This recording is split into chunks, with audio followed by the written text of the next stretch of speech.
Package ni Ma'am Beth pinamigay na sa mga katutubo. Hello mga kababayan, isang mapagpalang araw. Ngayon po ay Holy Thursday.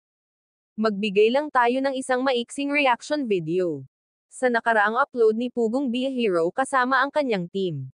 Para mamigay ng mga kahon-kahon na package, galing sa kanyang mga mababait na sponsors.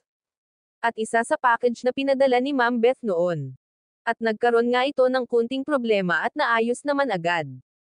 Nagdesisyon si Pugong Be a Hero noon, na ibalik kay Ma'am Beth ang package. Pero hindi sa US kung hindi sa mga kamag-anak niya sana sa Pilipinas. Kaso ang gusto ni Ma'am Beth, ay doon sa US ipadala ang package.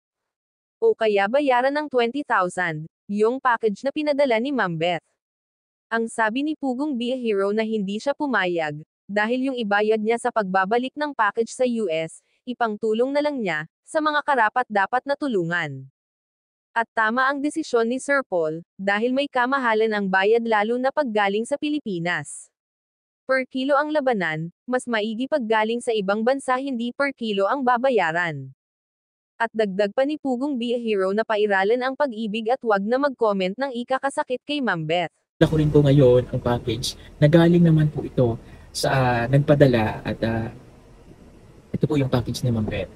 Napagdesisyonan po namin ng team na ito ay ipamigay na rin dahil sa kadahilan ng tumatagal na rin po ito sa amin at nung nasabi ko po noon sa live na ito isasauli na namin, yes, isasauli po talaga namin ito, pero ang problema ay ang gusto po ng na nagpadala ay ibalik po ito sa US.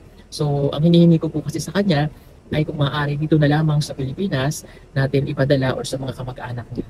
Pero sabi niya po ipadala ko na lang sa US or ipadala ko yung 20,000 pesos parang kapalit noong package at itutulong din daw niya doon sa may sinabi po siya na tutulungan. But sa akin naman po, hindi ko po yun sabi ko sa kanya ay hindi ko po yun gagawin dahil unang-una po ay itong package na ito ay bigay ninyo at kung saan yung ibinigay at hindi po namin hiningi. At ipinaliwanag ko rin po sa kanya na kung ipapadala ko ito doon, malaki yung mababayaran ko pa, sayang ay pwede ko namang itulong na lamang yung gagastusin ko pag pababalik sa kanila. Ang point ko po doon, kung maaari, ay dito po sa Pilipinas na lamang ipadala. Pero hindi po siya nakapagbigay ng informasyon sa mga kamag-anak niya dahil ayaw niya rin po na ipadala ito sa kanyang mga kamag-anak.